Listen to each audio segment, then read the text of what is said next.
Hello dear students, welcome to my channel. Hope you all are doing great. In the previous chapter, we saw how women's work in the home is not recognized as work. We also read how doing household work and taking care of family members is a full-time job and there are no specific hours at which it begins or ends. In this chapter, we will look at work outside the home and understand how some occupations are seen to be more suitable for men than for women. We will also learn about how women struggle for equality. Getting an education was, and still is, one way in which new opportunities were created for women. This chapter will also briefly trace the different types of efforts made by the women's movement to challenge discrimination in more recent years.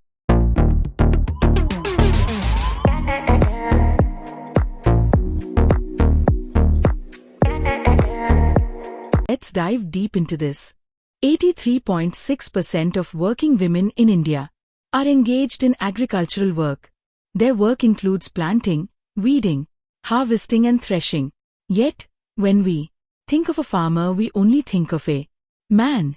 Do you know, dear, what is why everywhere people or students feel same? Because the women's have fewer opportunities and rigid expectation. Because so many people believe in these stereotypes that women's are not capable of dealing with technical things. Firstly, let's understand the term stereotype means that having beliefs and thinking about someone that he cannot do those things. But that is not so true. Many women have broke the limits and now she is doing well in her life and for her family. Now I want to attract your attention at a mentally strong girl who is world's first armless archer, Sheetal Devi, and in many more examples you will find in this chapter. For example, Lakshmi Lakra, she is the first woman engine driver for Northern Railways. Her philosophy is simple: as long as I am having fun without harming anyone, as long as I am doing well and helping my parents, why should I not lead a lifestyle of my choice? It is important to understand that we live in a society in which all children face pressures from the world around them.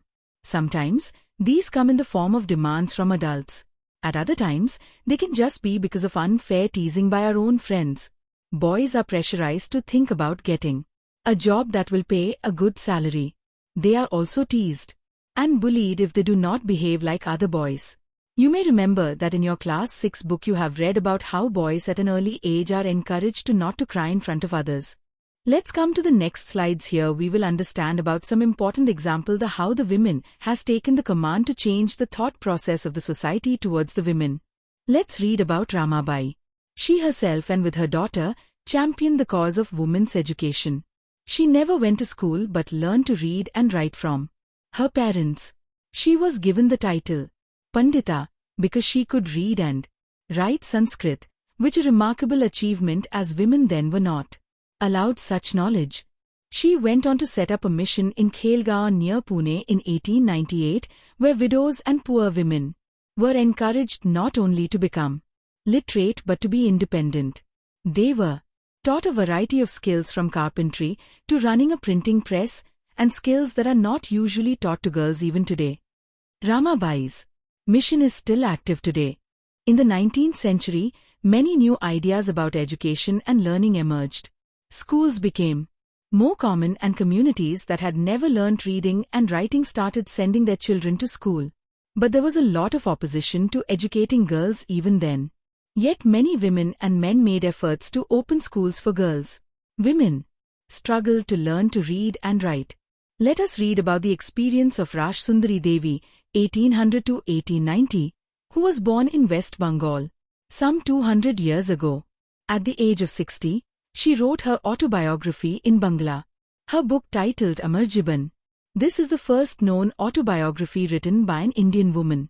Raj Sundari Devi was a housewife from a rich landlord's family. At that time, it was believed that if a woman learned to read and write, she would bring bad luck to her husband and become a widow. Despite this, she taught herself how to read and write in secret. All of these things had been done by her well after her marriage. The next example is of Rokeya Sakhawat Hussain and her dreams about Ladyland. Rokeya Sakhawat Hussain was born into a rich family who owned a lot of land. Though she knew how to read and write Urdu, she was stopped from learning Bangla and English. Because in those days, English was seen as a language that would expose girls to new ideas which people thought were not correct for them. Therefore, it was mostly boys who were taught English. Rokia learned to read and write Bangla and English with the support of her elder brother and an elder sister. She went on to become a writer. She wrote a remarkable story titled Sultana's Dream in 1905 to practice her English skills when she was merely 25 years old. This story imagined a woman called Sultana who reaches a place called Ledeland. Ledeland is a place where women had the freedom to study, work, and create inventions, like controlling rain from the clouds and flying air cars. Let's try to understand that why girls had faced so much difficulties for getting the right of education. If we relate those past days from today, then we cannot be able to understand. Because in today's time we have so much freedom for doing jobs as we want and various freedoms. Let's discuss about Rash Sundari Devi. Again, she had a dream of reading the manuscript of Chaitanya Bhagavat, the life of a saint. But due to having not freedom, she started reading secretly and hid one of the pages, and then took a page of his son, written all the alphabet in that notes, and then matched the words and read all and then learn to read. And there are similar example also in society. But you know, dear, where problems lies, why the girl have less representation in schooling? Because of poverty. See, if a family is poor or they have less resources, then obviously they will not prefer to teach their daughter. Instead of teaching her, they will start savings for her marriage, because we have seen in our society that how dowry is prevalent in society. Another reason could be inadequate schooling facility and discrimination in the school and bad intention, which she perceives in the school. We must have to make sure a good and well-equipped infrastructure for all students. Today, both boys and girls attend school in large numbers. Yet, as we will see, there still remain differences between the education of boys and girls. India has a census every 10 years, which counts the whole population of the country. It also gathers detailed information about the people living in India, their age, schooling, what work they do, and so on. We use this information to measure many things, like the number of literate people and the ratio of men and women. According to the 1961 census, about 40% of all boys and men 7 years old and above were literate. That is, they could at least write their names, compared to just 15% of all girls and women. In the most recent census of 2001, these figures have grown to 76% for boys and men, and 54% for girls and women.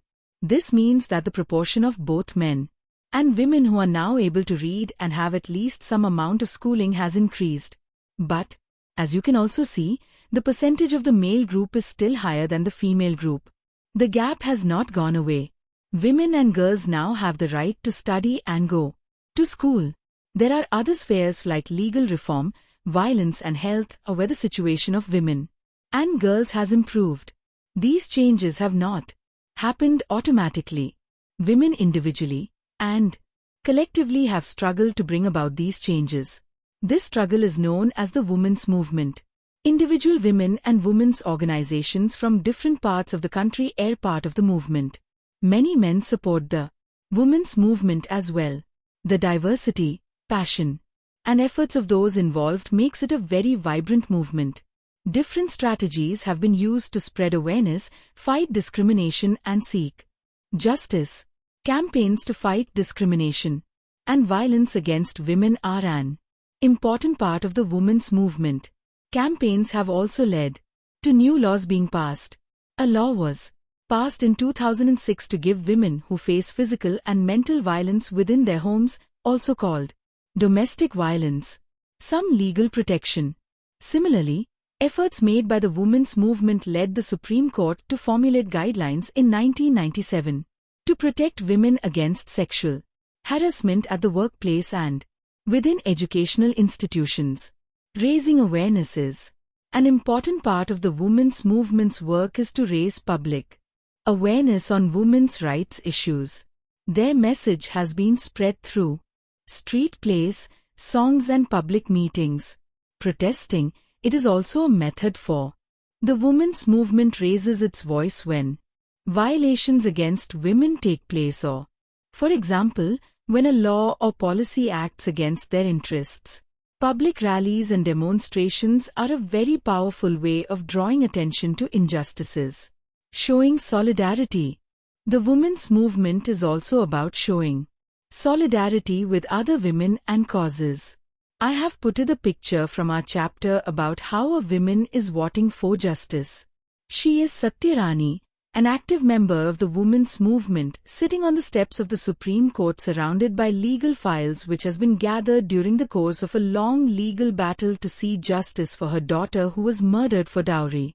Let's discuss about the government's efforts in the direction of making life more empowered of women. There are the provision in Sustainable Development Goal about the goal number 4, which talks about quality education for each child, and in India we have been enumerated it as in fundamental rights in our constitution. So this was all from my side. Thank you dear learners. Stay happy.